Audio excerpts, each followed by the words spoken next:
ओम अज्ञानतिमिरन्धस्य ज्ञानाञ्जनशलाकया चक्षुरुन्मिलितं येन तस्मै श्रीगुरुवे नमः। जय श्री कृष्ण चैतन्य प्रभु नित्य। हरे नहीं नहीं। ओम अज्ञानतिमिरन्धस्य ज्ञानाञ्जनशलाकया चक्षुरुन्मिलितं येन तस्मै श्रीगुरुवे नमः। श्री चैतन्य मनोभीष्टं स्थापितं येन भूतले स्वयं रूपः कदा मह्यं ददाति स्वपदान्तिकम्। वन्देऽहं श्रीगुरु श्रीयुतपदकमलं श्रीगुरून् वैष्णवंश्च श्रीरूपं सागरजातं सहगण रघुनाथान्वितं तं सजीवं साद्वैतं सावधूतं परिजनसहितं कृष्ण चैतन्य देवं श्री राधा कृष्ण पादान् सहगण ललिता श्री विशाखान्वितांश्च। हे कृष्ण करुणा सिंधु दीन बंधु जगतपते गोपेश गोपिका कांता राधा कांत नमस्तुते। तप्त कांचन गौरांगी राधे वृंदावनेश्वरी वृषभानुसुते देवी प्रणमामि हरिप्रिये। वाञ्छाकल्पतरुभ्यश्च कृपा सिन्धुभ्य एव च पतितानां पावनेभ्यो वैष्णवेभ्यो नमो नमः। नमो विष्णुपादाय कृष्णपृष्ठाय भूतले श्रीमते भक्तिवेदांत स्वामी इति नामिने नमस्ते सरस्वते देवे गौरवाणी प्रचारिणे निर्विशेष शून्यवादी पाश्चात्य देश तारिणे। जय श्री कृष्ण चैतन्य प्रभु नित्यानंद श्री अद्वैत गदाधर श्रीवासादि गौर भक्त वृंद। हरे कृष्णा कृष्णा कृष्णा हरे हरे हरे राम राम राम हरे कृष्णा। यस रोशनी माता जी बताएंगी 10 हरे नाम कृष्ण। अपराध। हरे कृष्ण प्रभु। भगवान के नाम जप में होने वाले 10 अपराध। पहला, भगवान नाम के प्रचार में संपूर्ण जीवन समर्पित करने वाले महाभगवतों की निंदा करना। दूसरा, शिव ब्रह्मा आदि देवों के नाम को भगवान नाम के समान अथवा उससे स्वतंत्र समझना। तीसरा, गुरु की अवज्ञा करना अथवा उन्हें साधारण मनुष्य समझना। चौथा, वैदिक शास्त्रों अथवा प्रमाणों का खंडन करना। पांचवा, हरे कृष्ण महामंत्र के जाप की महिमा को काल्पनिक समझना।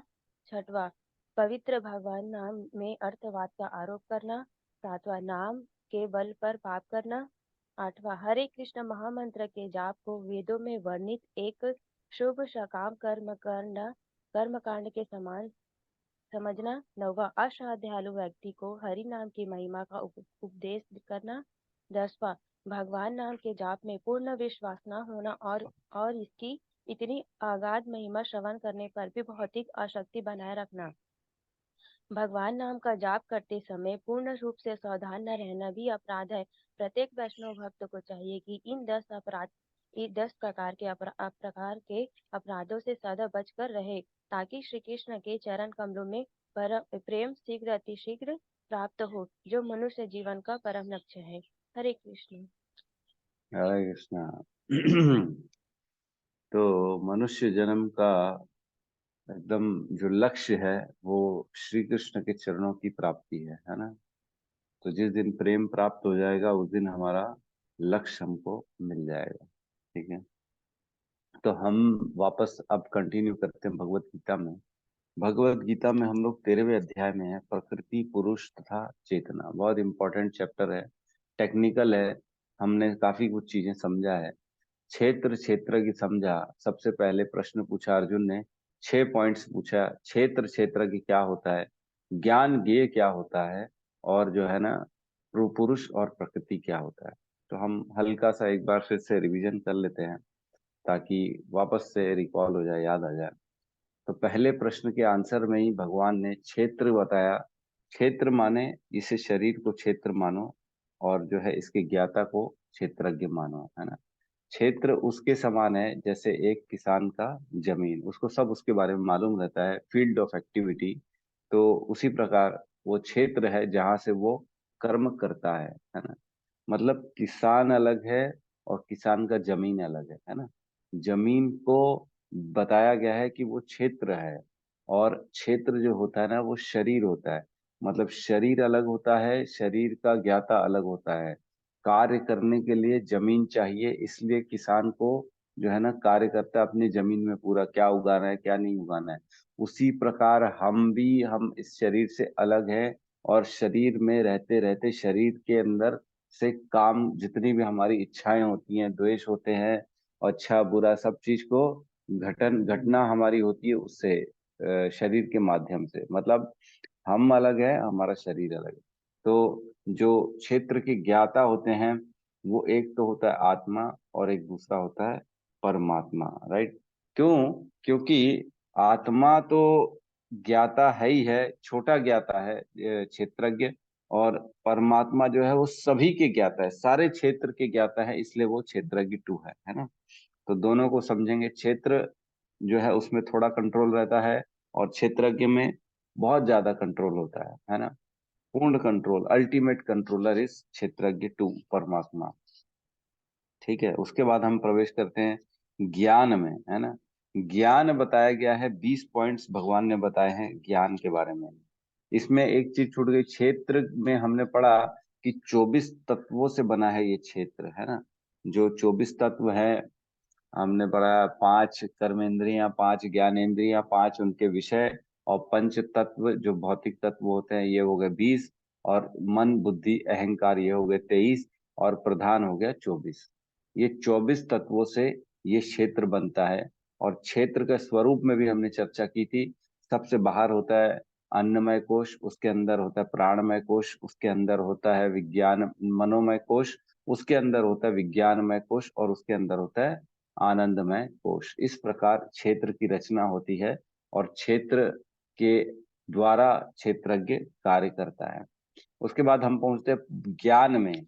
ज्ञान बताया भगवान ने, 20 पॉइंट्स ज्ञान है, उससे अलावा और कुछ भी नहीं ज्ञान है ना। 8 से लेके 12 में ज्ञान का वर्णन हुआ है। तो इसमें बताया गया है विनम्रता, दंभहीनता, अहिंसा, सहिष्णुता, सरलता, प्रामाणिक गुरु के पास जाना, पवित्रता, स्थिरता, आत्म संयम, इंद्रिय तृप्ति के विषयों का परित्याग, अहंकार का अभाव, जन्म मृत्यु वृद्धावस्था तथा रोगों के दोषों की अनुभूति, वैराग्य, संतान स्त्री घर तथा अन्य वस्तुओं की ममता से मुक्ति, अच्छी तथा बुरी घटनाओं के प्रति समभाव, मेरे प्रति निरंतर अनन्य भक्ति, एकांत स्थान में रहने की इच्छा, जन समूह से विलगाव, आत्म साक्षात्कार की महत्ता को स्वीकारना, तथा परम सत्य की दार्शनिक खोज। ये 20 पॉइंट भगवान कहते हैं, इन सब को मैं ज्ञान घोषित करता हूँ, और इनके अतिरिक्त जो भी है वह सब अज्ञान है। तो इनके अलावा जो भी है वो सब अज्ञान है। तो अब ये ज्ञान जब जान जाते हैं, तो ज्ञान के माध्यम से हमको जानना क्या है, इनका उद्देश्य क्या होता है, उसको क्या कहते हैं, ज्ञेय है। ज्ञेय जो है ना, मतलब नॉलेज के थ्रू कौन सा रियलाइजेशन होना चाहिए। एक तो होता है नॉलेज, भौतिक नॉलेज, जैसे डॉक्टर पढ़ रहे हैं तो उसके बाद जो है ना शरीर के अंगों के बारे में जानकारी होना चाहिए, है ना। और दवाइयों के बारे में जानकारी होना चाहिए, नई नई बीमारियों के बारे में, सिम्टम्स के बारे में जानकारी होनी चाहिए, टेम्परेचर कितना ऊपर नीचे होता है बुखार में, इसमें उसमें, वो सब जानकारी होनी चाहिए। तो ये ऑब्जेक्ट होता है उस ज्ञान का, है ना। और इस ज्ञान का ऑब्जेक्ट, आध्यात्मिक ज्ञान का ऑब्जेक्ट है परमात्मा को जानना और आत्मा को जानना, गे वन और गे टू। गे वन जो होता है ना, वो आत्मा का वर्णन है, और दूसरा गे टू जो है ना, परमात्मा का वर्णन है। तो परमात्मा के बारे में कुछ चीजें यहाँ पे वर्णन आई थी, कि वो उनके सब जगह हाथ पैर है, सर्वत्र उनके हाथ पैर आंख सिर तथा मुंह है, कान है। इस प्रकार परमात्मा सभी वस्तुओं में व्याप्त होकर अवस्थित है। उसके बाद कहते हैं जो है ना वो मूल स्रोत है सारी इंद्रियों के, परमात्मा। जो इंद्रियां हैं वो परमात्मा से हमको मिलती हैं, और फिर भी भगवान जो परमात्मा है वो इंद्रियों से रहित हैं। वो समस्त जीवों के पालन करता होकर भी अनासक्त हैं। तो हमने ये पढ़ा था कि कितना विरोधाभास है, किसी का अगर हम पालन करते हैं, उसको सब चीज दे रहे हैं, फूड दे रहे हैं, उसके केयर कर रहे हैं, लेकिन उससे अनासक्त रहे, ऐसा हमारे लिए पॉसिबल नहीं, लेकिन परमात्मा के लिए पॉसिबल है ना। और वे प्रकृति के गुणों से परे हैं, फिर भी वो भौतिक प्रकृति के समस्त गुणों के स्वामी हैं, स्वामी भी हैं और उनसे परे भी हैं। फिर बताया 13वें नंबर श्लोक में, परम सत्य जड़ तथा जंगम समस्त जीवों के बाहर तथा भीतर स्थित है। तो वो हर जगह हैं, बाहर भी हैं और अंदर ही भी हैं। सूक्ष्म होने कारण वे भौतिक इंद्रियों के द्वारा जानने या देखने से परे हैं। भौतिक इंद्रियां, आंख कान नाक, हम उनसे द्वारा परमात्मा को नहीं समझ सकते, ना हम उनको देख सकते हैं। यद्यपि वे अत्यंत दूर रहते हैं, किंतु हम सबके निकट भी हैं। तो वो दूर भी हैं और एकदम पास हैं, सबसे पास भी वही हैं। और 17वें नंबर श्लोक में बताया, यद्यपि समस्त परमात्मा समस्त जीवों के मध्य विभाजित प्रतीत होते हैं, लेकिन वे कभी भी विभाजित नहीं होते।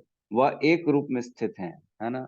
उनका रूप एक सिंगल है, उसी रूप में वो रहते हैं, है ना, जो हमने पढ़ा था सारी चीजें।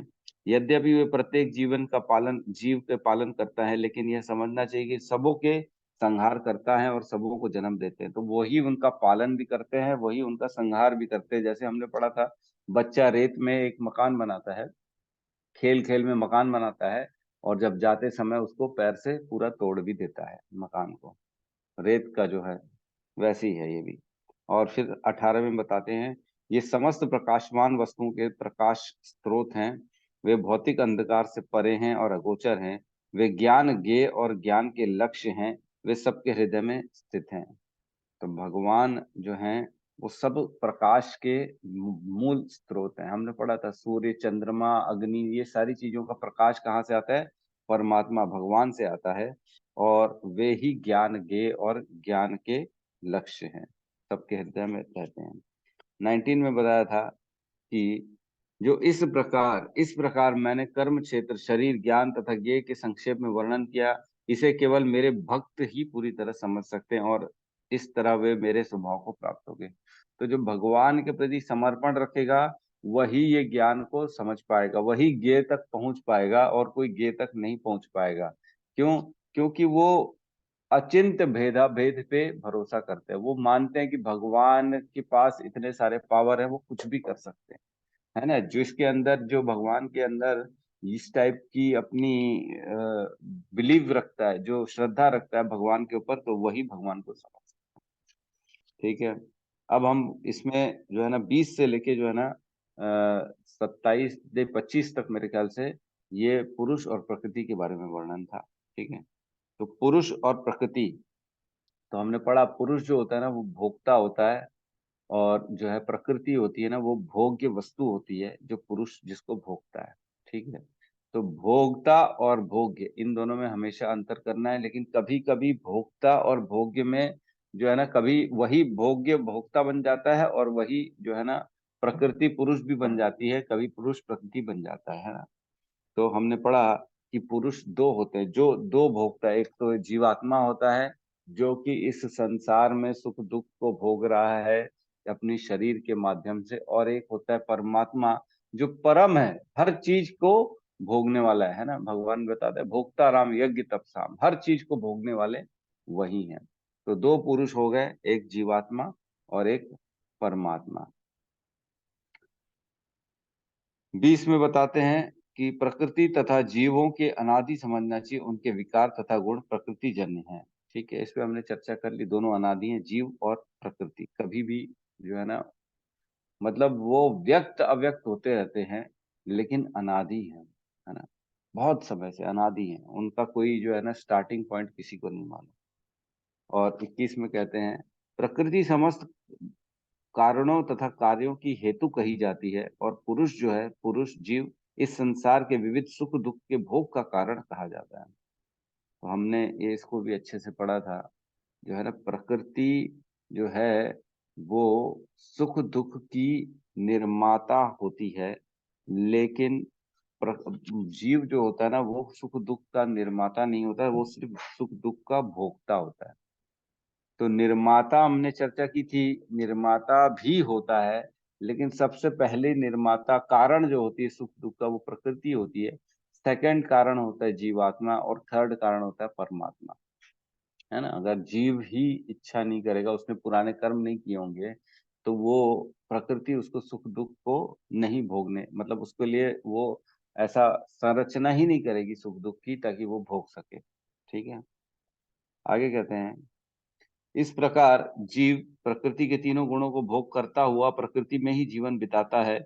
यह उसी प्रकृति के साथ उनकी संगति के कारण है। इस तरह उसे उत्तम तथा अधम योनियां मिलती रहती हैं। जिस प्रकृति में रहता है, जिस प्रकृति के गुणों को वो भोगता है, जिससे जिसका वो संग करता है, जिसको जिस गुणों को वो अच्छा भला बुरा भला उसको लगता है जीवात्मा को, वो उसी के कारण अधम और उत्तम योनियां उसको मिलती रहती हैं। जैसा गुण वो अपने अंदर अपने जीवन में रखेगा, वैसी वैसी उसकी योनियां उसको प्राप्त होती चली जाएंगी। है ना। तो योनि प्राप्त जो होती हैं उसके दो कारण होते हैं, दो दो मापदंड होते हैं। एक तो आपने जीवन भर कौन से गुणों का संग किया, क्या कार्य किया, इस पे डिपेंड करता है। और दूसरा डिपेंड करता है कि अंत काल में क्या आपने स्मरण किया। दो चीजें जब तक नहीं होंगी तब तक नेक्स्ट योनि आपकी डिसाइड नहीं होगी। हमारा जीवन जो चल रहा है, इस जीवन से जो हमने गुणों का संग किया उससे लगभग नेक्स्ट योनि तय हो जाती है। लेकिन फाइनल स्टैंपिंग तब लगती है जब अंत काल में हमने जो है स्मरण किसका किया। ठीक है। फिर परमात्मा के बारे में बताया गया कि उपदृष्टा अनुमंता च भर्ता भोक्ता महेश्वरा परमात्मा इति च उपयुक्तो देहे अस्मिन पुरुषः पर। हमारे देह के अंदर ही रहते परमात्मा, वो परम पुरुष हैं। और उनका काम क्या है, वो देखते हैं सबको। उपदृष्टा, एकदम नजदीक से बैठ के देखते हैं। और अनुमंता, वो कंट्रोलर भी हैं और परमिशन देने वाले ग्रांटर भी हैं। हर चीज की परमिशन उनके द्वारा ही मिलती है। उसके बाद जो है ना 24 और 25 में बताया गया है कि इसका श्रुति फल क्या है। जो इस ज्ञान को समझता है उसका पुनर्जन्म नहीं होता है ना। इसमें बताया था 24 में कि ये प्रकृति और पुरुष का जो सब चीजों का ज्ञान है, वो जो समझता है उसकी मुक्ति सुनिश्चित है ना। उसकी वर्तमान स्थिति चाहे जैसे भी हो। फिर 25 में बताते हैं कुछ लोग परमात्मा को ध्यान के द्वारा अपने भीतर देखते हैं, तो दूसरे लोग ज्ञान के अनुशीलन द्वारा, और कुछ ऐसे भी है जो निष्काम कर्म के है। तो परमात्मा को देखने की अलग अलग विधियां बताई गई हैं इसमें।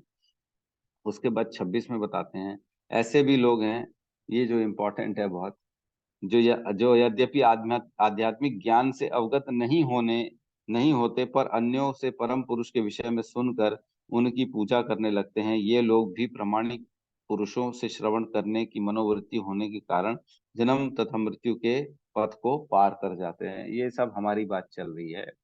जो हम प्रभुपाद के बताए हुए मार्ग पे चल रहे हैं, तो हमारी भी जो है जन्म मृत्यु से जो है चक्र से निकलना सुनिश्चित है। लेकिन प्रामाणिक गुरु और प्रामाणिक ज्ञान को प्रामाणिक तरह से आत्मसात करना है ना। आत्मसात मतलब इनके बताए हुए मार्ग पे सत्यता से और दृढ़ता से चलना है। ये करेंगे तो भी हम जो है ना, हमको जरूरत नहीं है इतना टिपिकल समझने की, प्रकृति पुरुष क्षेत्र क्षेत्रज्ञ ये सब क्या है। जो बताया उन्होंने उसको फॉलो करेंगे तो भी हम जो है ना ऑटोमेटिकली इससे चक्र से बाहर आ जाएंगे। फिर 27 में बताया, हे भरतवंशियों में श्रेष्ठ, ये जान लो कि चर तथा अचर जो भी तुम्हें अस्तित्व में दिख रहा है वह कर्म क्षेत्र तथा क्षेत्र के ज्ञाता का संयोग मात्र है। अब हम पहुंच गए थे ज्ञान के चक्षु में, है ना। कि अब देखना कैसे है इस संसार को, जीवों को, प्रकृति को, पुरुष को, आत्मा को, परमात्मा को। अब हमारी विजन, हमारा ओवरऑल कैसे, मतलब हम क्या सोचें किसी को भी देखते हैं तो, है ना। हमारे day to day routine life में हमको कैसे विचार लाने चाहिए हमारे अंदर में, देखने की दृष्टि कैसी हो जानी चाहिए, विजन कैसा होना चाहिए हमारा।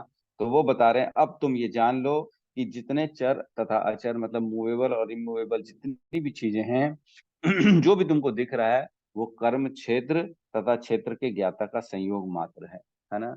मतलब कर्म क्षेत्र के ज्ञाता मीन्स हो गए आत्मा और परमात्मा, और कर्म क्षेत्र, है ना।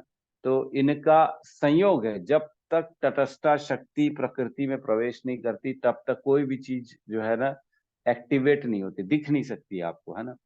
प्रधान में जब भगवान अपना दृष्टिपात करते हैं, तटस्था शक्ति जीवात्माओं का प्रवेश होता है, तब आत्माएं और प्रकृति का मिलन होता है। उसके बाद उनको अलग अलग अलग अलग अलग जगह स्थापित किया जाता है, और उनके कर्म के आधार पे उनको वो शरीर प्रदान किया जाता है प्रकृति के द्वारा।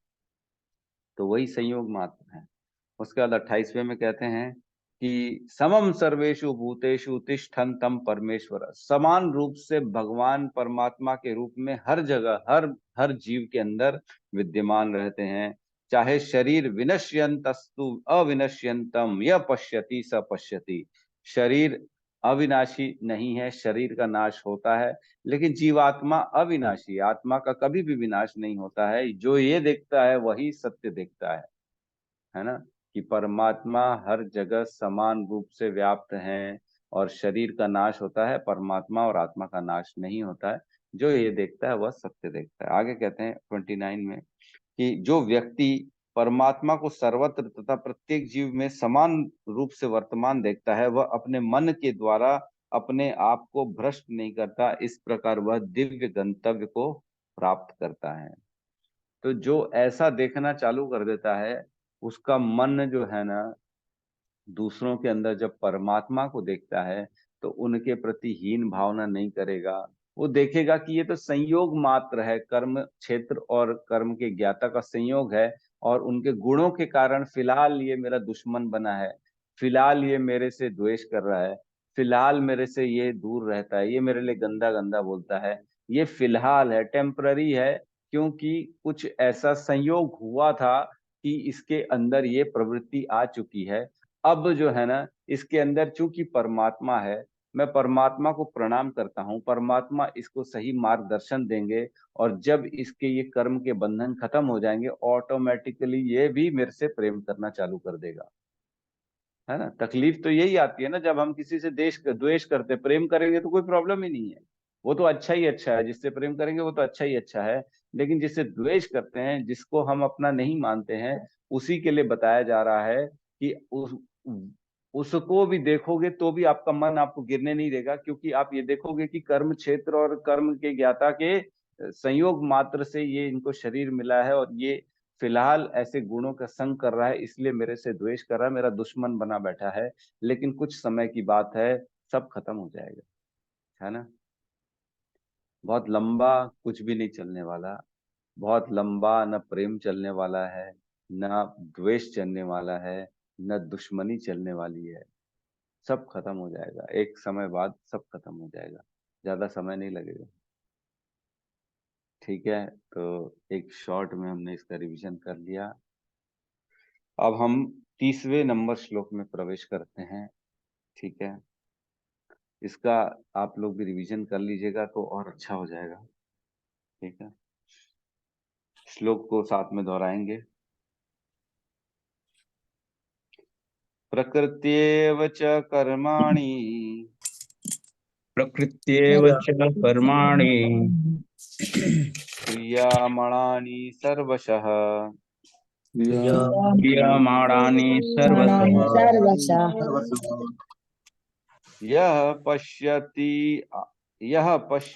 तथात्मानम् पश्यति तथात्मानम् अकर्तारं स पश्यति। अकर्तारं च पश्यति। दोहराएंगे। प्रकृत्या एव च कर्माणि प्रकृत्या एव च कर्माणि क्रियमाणानि सर्वशः क्रियमाणानि सर्वशः यः पश्यति तथा आत्मानम् यः पश्यति तथा आत्मानम् अकर्तारं सः पश्यति। पश्यति। प्रकृत्या एव च कर्माणि प्रकृत्या एव कर्माणि क्रियमाणानि सर्वशः क्रियमाणानि सर्वशः यः पश्यन्ति तथा आत्मानं यः पश्यन्ति तथा आत्मानम् अकर्तारं सः पश्यति। अकर्तारं स पश्यति।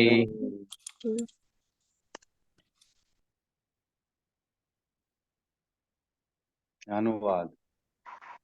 जो यह देखता है कि सारे कार्य शरीर द्वारा संपन्न किए जाते हैं, जिसकी उत्पत्ति प्रकृति से हुई है, और जो देखता है कि आत्मा कुछ भी नहीं करता, वही यथार्थ में देखता है। बहुत ही गहरा मीनिंग है, इसको हल्के में लेके नहीं समझा जा सकता इस श्लोक को। है ना, इसमें कह रहे हैं प्रकृत्या एव च कर्माणि। प्रकृत्या एव मतलब सिर्फ प्रकृति, है ना, एव मतलब निश्चय ही, सिर्फ एकमात्र प्रकृति के द्वारा, च कर्माणि सारे कार्य, है ना, क्रियामाणानि सर्वशः जो हमको सामने उत्पन्न किए गए हैं, और हमेशा से सभी प्रकार से सारे कार्य जो भी हम देखते हैं वो प्रकृति के द्वारा ही निश्चित तौर से उत्पन्न किए जाते हैं, जो भी हो रहा है उसके, है ना।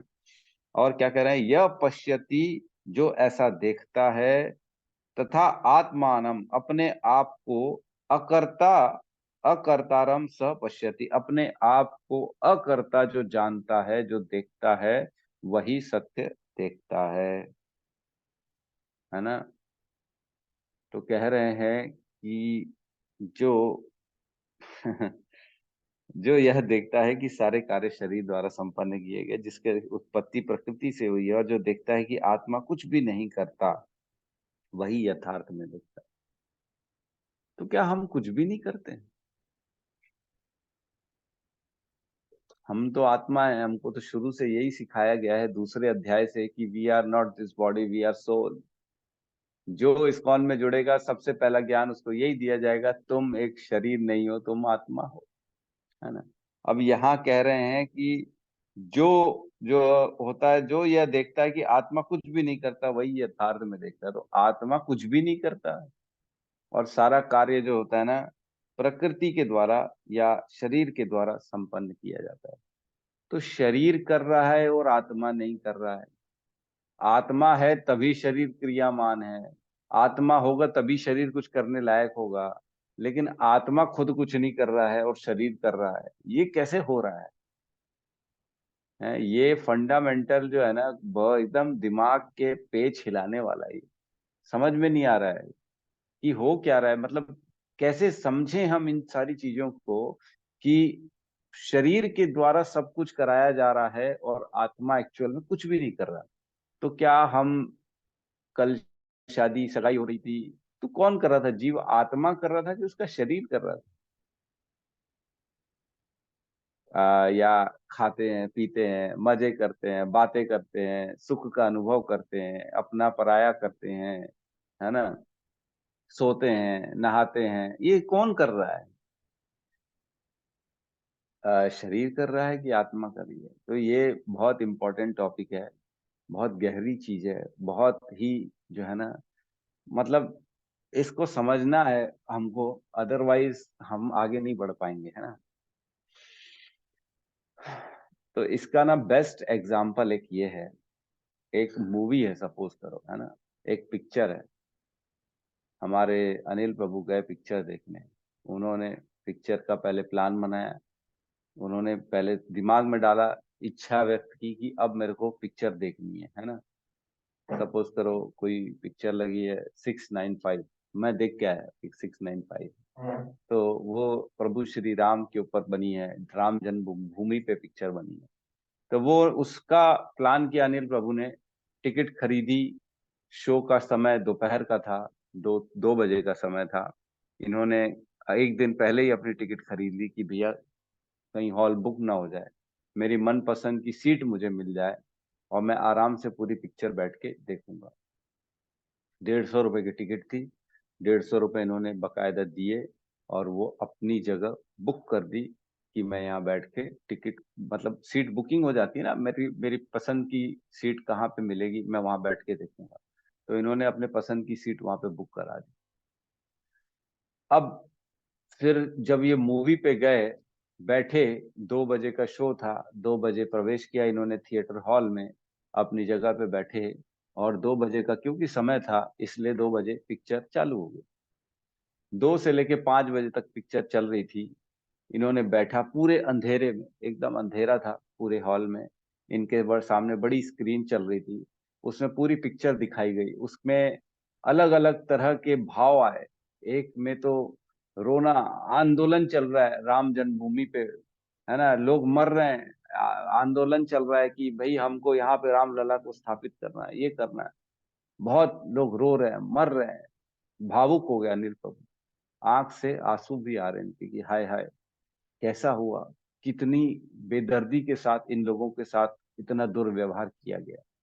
और आज हम तो इस सब चीजों से अनभिज्ञ हैं, हमको मालूम ही नहीं है कि कितने लोगों ने बलिदान दिया, कैसे बीता होगा उनका घर, कैसे उनके घर वालों ने उनका जो है ना विरह सहा होगा, क्योंकि मरे हैं, बहुत लोग मरे हैं उसमें। रोना भी आया, मेरे को भी रोना आया उसमें पिक्चर में। तो बहुत तकलीफ से जो है ना ओवरऑल वो सारा समय निकला। फाइनली जो है ना उसमें दिखाया गया कि फिर डिसीजन आया, बहुत वाद विवाद हुआ जजों का, दोनों वकीलों ने एक दूसरे के साथ बहस की, तर्क तर्क वितर्क रखा, और उसके बाद जो है ना जजमेंट आया कि अब यहाँ पे मूर्ति को विराजमान किया, तो बड़ी प्रसन्नता हुई, है ना। उसी मूवी में पहले रोए, फिर सरप्राइज हुए, इतना सब कुछ देखा, विवाद देखा, तर्क वितर्क देखा, आश्चर्यचकित हुए कि ऐसा भी होता है। उसके बाद सुख सुख का अनुभव भी किया कि अब फाइनली मंदिर स्थापित हो गया, है ना। मंदिर की स्थापना भी देख ली, मंदिर की फाइनली प्राण प्रतिष्ठा भी देख ली, और खुशी खुशी बाहर निकल गए। ठीक है। अब इस पूरे प्रक्रिया में अनिल प्रभु ने सुख भी अनुभव किया, दुख भी अनुभव किया, आश्चर्य भी अनुभव किया। तो क्या वो सुख दुख जो उनको लगा वो उनका खुद का था? वो सुख दुख इनको क्यों लगा? वो मूवी के अंदर जब बैठे, जब देखा उन्होंने, तब क्या हुआ कि वो सारी चीजें जो हो रही थी ना, उसके इफेक्ट इतने जबरदस्त थे कि वो आपके अंदर, आपके हृदय तक, आपके बुद्धि, मन बुद्धि अहंकार को उसने पूर्ण रूप से अपने अंदर कब्जा कर लिया था। और आपको ये फील हो रहा था कि मैं भी यही उसी में से एक पार्ट हूं, मैं भी शायद वो फील कर पा रहा हूँ, मेरे साथ भी वो हो रहा है, इसलिए दुखी हो, है ना। हम इतने अपने आप को उसमें प्रवेश कर जाते हैं, इतने क्लोज हो जाते हैं उन सीन से, उन डायलॉग से, उन व्यक्तियों से, कि हम उनका दुख दर्द अनुभव करना चालू कर जाते हैं, है ना। तो जैसे मूवी में सुख दुख आश्चर्य अनुभव किया जाता है, वैसे ही आत्मा की बात चल रही है। आत्मा खुद कुछ नहीं करता है, आत्मा सिर्फ उन सब चीजों को देखता है ना। आत्मा सिर्फ इसलिए देखता है क्योंकि आत्मा ने इच्छा की थी कि मैं ये सब देखूं, जिस प्रकार अनिल प्रभु ने इच्छा की थी कि मैं मूवी जाके देखूं। अनिल प्रभु ने पैसे खर्च किए थे उस पिक्चर को देखने के, उसी प्रकार आत्मा जो होती है, उन कर्मों का जो इच्छाएं इच्छाएं हुई, उसके द्वारा उसने कर्म किए कि अब मैं जो है ना वो मूवी जाऊंगा। तो सिर्फ हम बेसिकली इच्छा करते हैं, और इच्छा करते हैं इसलिए प्रकृति, प्रकृति मतलब मूवी हॉल हो गई, जो मूवी हो गई ये प्रकृति हो गई। प्रकृति हमारे साथ सुख दुख का खेल खेलती, अपना पराया का खेल खेलती है, और इन सब के पीछे हो गए परमात्मा, जो कि इन सब के मालिक हैं, प्रकृति के भी और आत्मा के भी और मूवी के भी और हॉल के भी। अगर हॉल ही नहीं होगा तो क्या आप पिक्चर देख सकते हैं? क्या नहीं देख सकते, है ना। उस प्रकृति को बनाने वाले कौन है? परमात्मा, मतलब हॉल के मालिक हो गए, उन्होंने बना के रखा है। हम जीवात्मा जैसे ही हम जाते हैं मूवी देखने, तो हम प्रकृति को अनुभव करना चालू कर देते हैं मूवी के द्वारा। लेकिन हम उससे भिन्न हैं, टोटली भिन्न है। हमारा उस मूवी के किरदारों के साथ, उनके उस समय के साथ कोई लेना देना नहीं है, लेकिन फिर भी हम जाके सुख दुख का अनुभव करके आते हैं, है ना। तो ये इसी प्रकार हमारे जीवन में शरीर सब करता होता है, लेकिन जीवात्मा करता नहीं होता। जीवात्मा इनसे अलग होता है, जीवात्मा सिर्फ और सिर्फ इनके द्वारा वो एक्सपीरियंस करता है, वो सिर्फ देखता है। मेरे ख्याल से क्लियर होगा, इसमें समझ में आ गया होगा कि क्या कहना चाह रहे हैं। फिर भी हम तात्पर्य में प्रवेश करते हैं एक बार, तात्पर्य से और क्लियर हो जाएगा हमको। तात्पर्य बाय शील प्रभुपाद की जय। यह शरीर परमात्मा के निर्देशानुसार प्रकृति द्वारा बनाया गया है। तो हमने जानते हैं ये शरीर भी प्रकृति का ही पार्ट है। एक होती है इंटरनल प्रकृति, एक होती है एक्सटर्नल प्रकृति। एक होती है जो शरीर के अंदर की प्रकृति, एक होती है शरीर के बाहर, लेकिन बनती दोनों प्रकृति से ही है, पंच तत्व से ही बनता है सब कुछ। तो शरीर परमात्मा के निर्देशानुसार प्रकृति द्वारा बनाया गया है ना। और मनुष्य के शरीर के जितने भी कार्य संपन्न होते हैं वे उसके द्वारा नहीं किए जाते। मनुष्य के द्वारा जितने भी कार्य होते हैं वो मनुष्य के द्वारा नहीं किए जाते। इसका क्या मतलब है? इसका मतलब ये है कि हम एक्चुअली कुछ नहीं करते, हम सिर्फ इच्छा करते हैं। हम इच्छा करते हैं, हे प्रभु आज मैं अभी खाना खाने की इच्छा करता हूँ, तो अपना हाथ उठता है और अपना हाथ हमारे मुख तक पूरा जो है निवाला को लेके जाता है। हम इच्छा करते हैं हमारे हाथ को हिलाने की, इसलिए वो हिलता है। हम इच्छा करते हैं गाड़ी चलाने की, इसलिए हम गाड़ी चला पाते हैं। हम इच्छा, ये सब इतना फास्ट होता है कि हमको लगता है कि करने वाला मैं हूँ, लेकिन करने वाले परमात्मा अंदर हृदय में बैठे हैं। वो कंट्रोल करते इस शरीर को, हम कंट्रोल नहीं करते इस शरीर को। हम शरीर से अलग हैं, ये हमको मानना चाहिए। जिस प्रकार पैरालिसिस हो जाता है या कोई और बीमारी हो जाती है, जब शरीर हमारा हिल नहीं सकता, तब भी हम इच्छा करते लेकिन शरीर नहीं हिल पाता।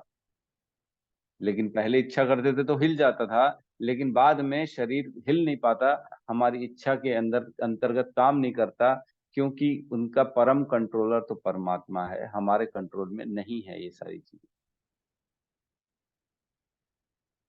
ठीक है, समझ में आ रहा है? आगे कहते हैं, मनुष्य जो भी करता है, चाहे चाहे सुख के लिए करे या दुख के लिए, वह शारीरिक रचना के कारण उससे करने के लिए बाध्य होता है। फिर से पढ़ रहा हूं, मनुष्य जो भी करता है, चाहे सुख के लिए करे या दुख के लिए करे, वह शारीरिक रचना के कारण उसे करने के लिए बाध्य होता है। इसको समझ पा रहे हैं क्या? इसको जो सुख के लिए करें चाहे दुख के लिए करें, वो शारीरिक संरचना से बाध्य होता है। मतलब जो सुख है, हर शरीर का सुख अलग है।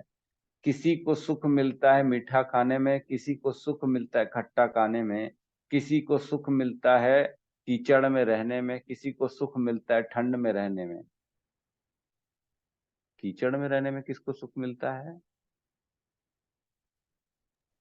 सुअर की योनि को। सुअर। सुअर की योनि को कीचड़ में रहने में सुख मिलता है ना। और ठंड में वो भालू वालू जो रहता है ना, ठंड के भालू, उनको ठंड में रहने में मजा आता है।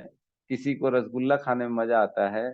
तो जिसको जिसकी जैसा शरीर की रचना बनाई गई है, उसका सुख और दुख उस शरीर के हिसाब से होता है। क्या हमको कीचड़ में रहने में सुख मिलेगा? नहीं मिलेगा, क्योंकि हमारी शरीर की संरचना ऐसी नहीं है कि हमको उसमें से सुख मिले, लेकिन उसमें रह के भी कोई सुखी है।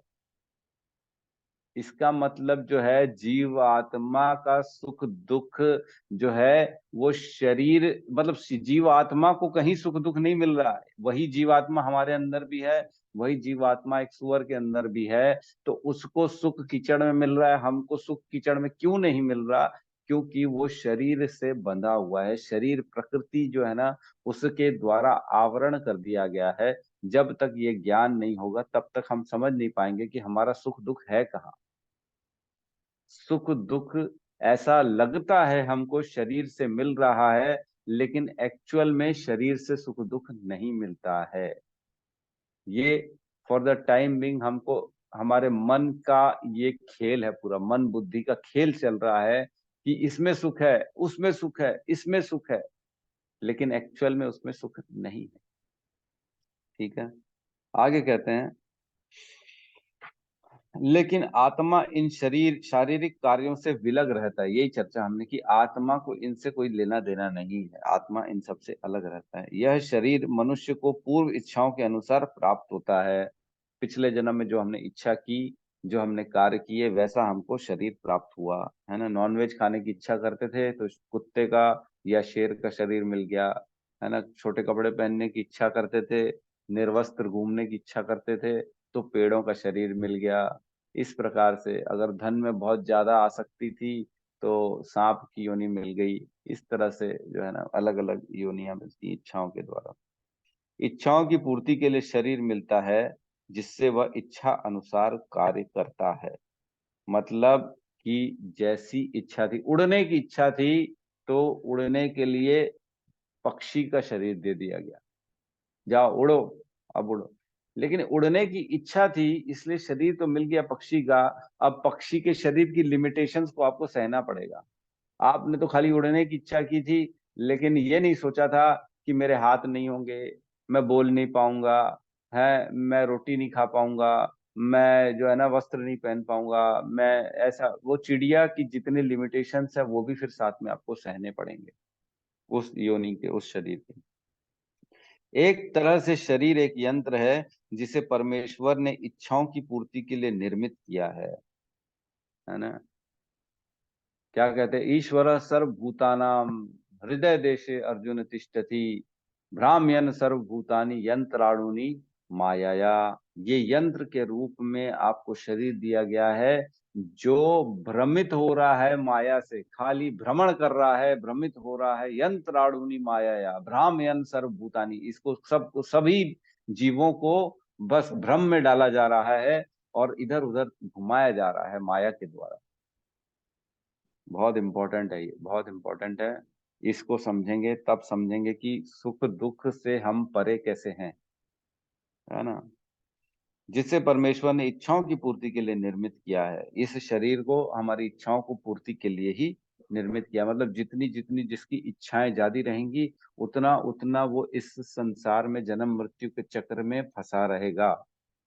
जितनी इच्छाएं उतनी भगवान आपकी इच्छा पूर्ति करेंगे। आप ने ना भी चाहोगे तो भी भगवान आपकी इच्छा पूर्ति के लिए आपको योनि देंगे। नहीं, तूने इच्छा की थी ना, ले।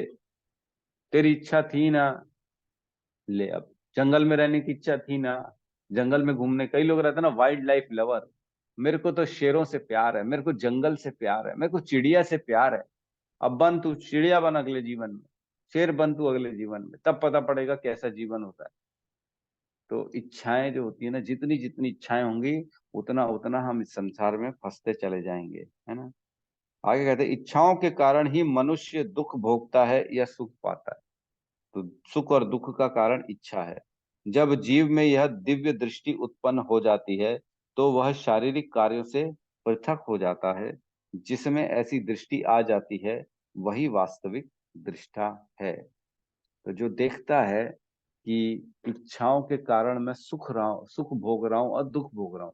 इच्छा करेंगे मोबाइल की, आईफोन की, मिल गई तो सुखी हो गए, नहीं मिले तो दुखी हो गए। तो कारण क्या था सुख और दुख का? इच्छा। अगर इच्छा ही नहीं होती, सुख का दुख का मिले तो ठीक, नहीं मिले तो ठीक, क्या फर्क पड़ना है। इच्छा ही नहीं की थी हमने तो। जब मान की इच्छा करेंगे तो मान मिलेगा तो सुख हो जाएंगे, और मान नहीं मिलेगा तो दुखी हो जाएंगे। अगर इच्छा ही नहीं करोगे, अरे मेरे को क्यों कोई मान देगा, मेरे को दिया तो ठीक, नहीं दिया तो ठीक, ये सोच के जाएंगे, तो फिर सुख दुख होगा ही क्यों। मान नहीं नहीं मिला तो यही तो हम प्लान करके गए थे, हमको नहीं मिलेगा, क्यों देगा कोई मान, हम यही सोच के गए थे, तो दुख नहीं होगा फिर। तो हमारे सुख दुख के कारण हम ही हैं, एक्चुअल में हमारी इच्छाएं हैं बेसिकली। तो ये श्लोक थोड़ा थोड़ा ना 3.27 से मिलता जुलता है, जिसमें कहते हैं प्रकृते क्रिया मणानि गुणे कर्माणि सर्वशः अहंकार विमूढ़ आत्मा कर्ता अहमिति मन्यते। प्रकृति के गुणों के द्वारा सारे कार्य कराए जाते हैं और अहंकार वश आदमी सोचता है कि मैं करने वाला, कर्ता अहमिति मन्यते, मैं कर रहा हूँ सारे कार्यों को, उसको लगता है। और इसमें भी यही कहा गया है प्रकृते एव च कर्माणि क्रियामणानि सर्वशः। प्रकृति ही सारे कार्यों को करती है, इसमें कोई डाउट नहीं है। उसमें भी यही कहते हैं प्रकृति ही क्रियामणानि गुणे कर्माणि सर्वशः। उसमें बताते हैं प्रकृति अपने गुणों के द्वारा सारे कार्य करती है, और इसमें बता रहे हैं कि प्रकृति ही सारे कार्य कार्य को करने वाली है। तो दोनों में कोई अंतर नहीं है। उसमें बताया गया है कि अहंकार वश इंसान को लगता है कि करना कर मैं रहा हूं। अब यह लग रहा है कि प्रकृति कर रही है और उसका शरीर सिर्फ शरीर के कारण कर रहा है, आत्मा करने वाला नहीं, है ना।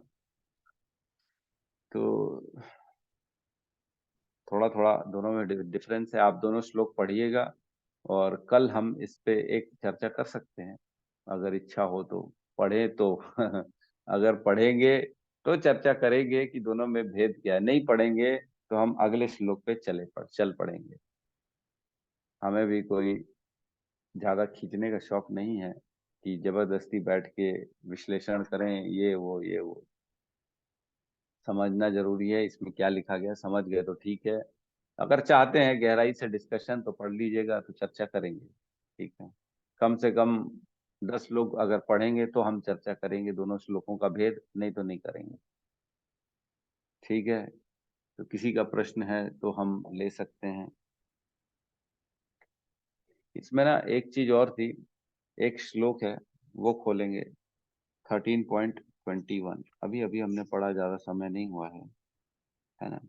Page number 477। इसमें कहते हैं कार्य कारण कर्तृत्व हेतु प्रकृति उच्यते, पुरुष सुख दुखा नाम भोक्तृत्व हेतु उच्यते। मतलब कार्य कारण हमने पढ़ा था कि कार्य और कारण क्या होता है।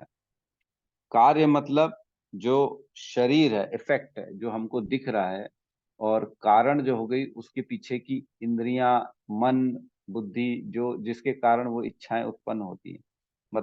मतलब जो शरीर दिख रहा है और उसके पीछे की इंद्रियां जो है, मन है, ये दोनों जो होते हैं ना, ये इनका कारण होता है प्रकृति। कार्य कारण कर्तृत्व प्रकृति हेतु उच्यते, है ना। और पुरुष सुख दुखा नाम, पुरुष जो होता है ना, जो जीवात्मा, वो सुख दुख को सिर्फ भोग करता है ना। अब आप यहाँ कहेंगे कि पुरुष सुख दुखा नाम, पुरुष जीवात्मा तो सुख दुख का भोग करता ही नहीं है, तो सुख दुख का भोग नहीं करता, सुख दुख के भोग का कारण कहा जाता है ना। भोगता तो एक्चुअल में नहीं है वो सुख दुख को। सुख दुख सिर्फ हमें एक मन बुद्धि में सिर्फ एक एहसास दिलाता है कि आप अभी सुखी हो, आप अभी दुखी हो, लेकिन जीवात्मा इन सबसे ऊपर है। आत्मा को कभी सुख नहीं होता, कभी दुख नहीं होता, वो इन सबसे परे होता है। जब अपने आप को शरीर से अलग मानेंगे, शरीर के रिश्तों से अलग मानेंगे, शरीर के मतलब लिमिटेशन, शरीर की प्रसन्नता से दूर हो जाएंगे, अपने आप को अलग मानेंगे, तब हम समझेंगे कि शरीर का सुख दुख अलग है और आत्मा का सुख दुख अलग है। जैसे अभी हमने चर्चा की थी कि सुअर का सुख दुख कैसा होता है और हमारा सुख दुख कैसा होता है, क्या सेम होता है? नहीं होता है। उसको सुख क्यों मिल रहा है कीचड़ में, हमको कीचड़ में सुख क्यों नहीं मिल रहा? क्योंकि वो शरीर के कारण है। आत्मा को सुख ना उसमें है ना इसमें है। ये भ्रम है, भ्रामयन सर्वभूतानि यंत्राणुनि माया, या भ्रमित किया जा रहा है प्रकृति के द्वारा, और हम उसी में गोते खाए जा रहे हैं, खाए जा रहे हैं, खाए जा रहे हैं, खा रहे हैं, सुख दुख के गोते लगाए जा रहे हैं, लगाए जा रहे हैं। ठीक है, तो किसी का कोई प्रश्न है तो ले सकते हैं।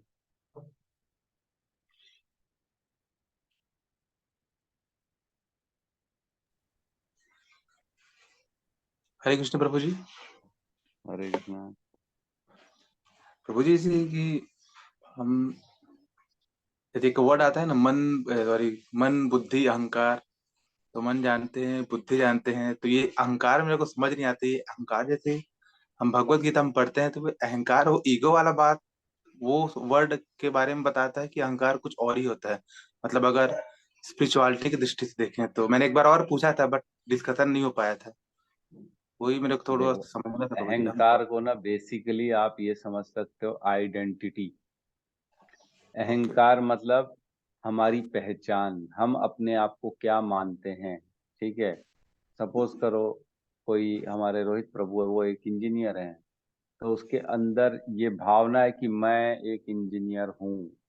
तो ये भावना अपने आप में एक अहंकार भी पैदा करती है कि वो इंजीनियर है। जहां जाएंगे उनको लगेगा कि मैं इंजीनियर हूं, तो मेरे साथ वैसा एक रवैया, वैसे लोग मेरे को रिस्पॉन्स करें, वैसी इज्जत करें, है ना, वैसे मेरे को पूछें। और ऐसे नीचे सीधा ऐसे लेबर लोग के साथ उठना बैठना नहीं कर सकता, क्योंकि मैं एक इंजीनियर हूँ, है ना। एक तरह की अपनी जो है ना भावना रहती है कि मेरी पहचान ये है। तो वो पहचान की भावना अपने आप में एक अहंकार को क्रिएट करती है, चाहे आपकी पहचान एक इंजीनियर से हो, चाहे कि आपकी एक पहचान डॉक्टर से हो, आपकी पहचान एक क्यों ना आप कलेक्टर ही क्यों ना हो, तो कलेक्टर अपने आप को कलेक्टर समझेगा तो उसके अंदर अहंकार आएगा कि मैं कलेक्टर हूँ। एक इंजीनियर अपने आप को इंजीनियर समझेगा तो अहंकार आएगा कि मैं इंजीनियर हूँ। एक पुरुष अपने आप को पुरुष समझेगा तो उसके अंदर अहंकार आएगा कि मैं पुरुष हूँ, मैं महिला थोड़ी हूँ जो ये सब काम कर लूंगा, मैं महिला हूँ क्या जो कुकिंग कर लूंगा, मैं सब्जी काटूंगा क्या, मैं पुरुष हूँ। तो ये भी एक अहंकार है। उसी प्रकार हमारे अंदर इतने सारी पहचानें डाल दी जाती कि आप एक पुरुष हो, आप एक शक्तिशाली हो, आप एक गोरे हो, एक काले हो, एक इंडियन हो, एक साहू हो, एक सिंधी हो, एक ये हो, एक इतनी सारी पहचानें जो हमारे अंदर घुसेड़ दी जाती है ना, ये सब अहंकार का भाव प्रकट करती है हमारे अंदर कि मैं ये हूँ, मैं वो हूँ, मैं इस समाज से हूँ, मैं वो हूँ। ये सारा अहंकार हमारे अंदर भरा जाता है, जिसको फॉल्स आइडेंटिफिकेशन, फॉल्स ईगो कहते हैं। और इसी के विपरीत जो होता है ना, एक होता है ट्रू, सच्चा अहंकार। सच्चा अहंकार क्या होता है? जो सही में हमारी आइडेंटिफिकेशन क्या है, हम कौन है, हम प्रभु कृष्ण के एक अंश हैं, हम आत्मा हैं, हम शरीर नहीं हैं। ये ज्ञान जो है ना, ये सच में हमारा अहंकार होना चाहिए, मतलब एक्चुअल में आइडेंटिफिकेशन ये होनी चाहिए। लेकिन हम किस के साथ घूम रहे हैं, मैं ये हूँ, मैं वो हूँ, मेरा नाम ये है, मैं लड़का हूँ, मैं कमाने वाला हूँ, मैं ये हूँ, उसके कारण ये ईगो हमारे अंदर आता है। और उसके कारण हम अपने जीवन में उसी अहंकार के वश होते हुए सारे कार्य करते हैं, है ना। कई बार हम जो है ना अपना अहंकार नहीं तोड़ पाते, हम कई बार उसके कारण ऐसे कार्य करते हैं जो मतलब मजबूरी में भी करते हैं कि नहीं नहीं, मैं ऐसे कैसे कर सकता हूँ, मैं ऐसे कैसे पैदल चले जाऊंगा, मेरे पास तो मेरी गाड़ी है ना, मैं ऐसे कैसे जो है ना मेरे कपड़े फटे पहन के थोड़ी जा सकता हूँ, मैं जो है रोड में नीचे बैठ के थोड़ी खा सकता हूँ खाना, मेरी तो खुद की कुछ सम्मान है कि नहीं है, प्रभु जी मैं ऐसे कैसे नीचे बैठ जाऊं, मैं नहीं बैठ सकता रोड में। तो ये सब कारण क्या है? अहंकार के कारण। जिस दिन हम अपने अहंकारों को सबको निकाल देंगे ना, तब हम समझेंगे कि सब समान है, भगवान के, ईश्वर के सारे अंश हैं। अभी तो श्लोक पढ़ा ना, समम सर्वेषु भूतेषु तिष्ठन्तम परमेश्वर, समान रूप से भगवान सभी के अंदर विराजमान है। तो वो लेबर हो, चाहे कलेक्टर हो, चाहे सीएम हो, चाहे छोटा गरीब आदमी हो, समान रूप से जब ये दृष्टि आ जाती है, तब धीरे धीरे अहंकार खत्म होने लगता है। तब हम जानते हैं कि मैं भगवान का अंश हूँ। तो बेसिकली अहंकार फॉल्स आइडेंटिफिकेशन को कहते हैं। ठीक है जी प्रभु जी, हरे कृष्ण जी। यस, कोई और? गौतम प्रभु का हैंड रेस था। हाँ प्रभु जी, कल ये बताएंगे, थोड़ा सा समझना चाहते हैं प्रभु जी वाला, अगर कोई और पढ़ेंगे तो। कौन सा? अभी जो बोले ना आपने, ये वाला 3.27 और ये वाले श्लोक। हाँ, 3.27। अब पढ़ के आएंगे, मैं तो बताया 10 लोग कम से कम कल पढ़ के आएंगे, तब हम चर्चा करेंगे। तो नहीं प्रभु तो जी एक नहीं बार वो करेंगे। हैंड रेस करने बोल दीजिए ना, ताकि इससे फिर जो करके आएंगे तो फिर इजी हो जाए, कौन कौन वो कर। तो सबकी अपनी अपनी इच्छा होगी कि पढ़ना चाहेंगे, आगे चर्चा करना चाहेंगे तो पढ़ेंगे। तो कल 10 लोग पढ़ के आएंगे तो हम चर्चा करेंगे, नहीं तो नहीं करेंगे। ठीक है, यहाँ क्लास को क्लोज करते हैं। हम सब मिलके हरे कृष्ण महामंत्र का जाप कर लेते हैं। ठीक है, हरे कृष्णा हरे हरे कृष्णा हरे कृष्णा कृष्णा कृष्णा कृष्णा कृष्णा कृष्णा कृष्णा हरे हरे हरे, हरे हरे हरे राम हरे राम राम राम राम हरे राम हरे। हरे सभी भक्त हरि वृंद भक्त की जय। जय। जगत गुरु शील श्रील प्रभुपाद की प्रभुपाद जय। की जय। जय गौतम आनंदे। हरि हरि हरि हरि हरि बोल। बोल। हरि हरि बोल, हरि हरि बोल। हरि हरि।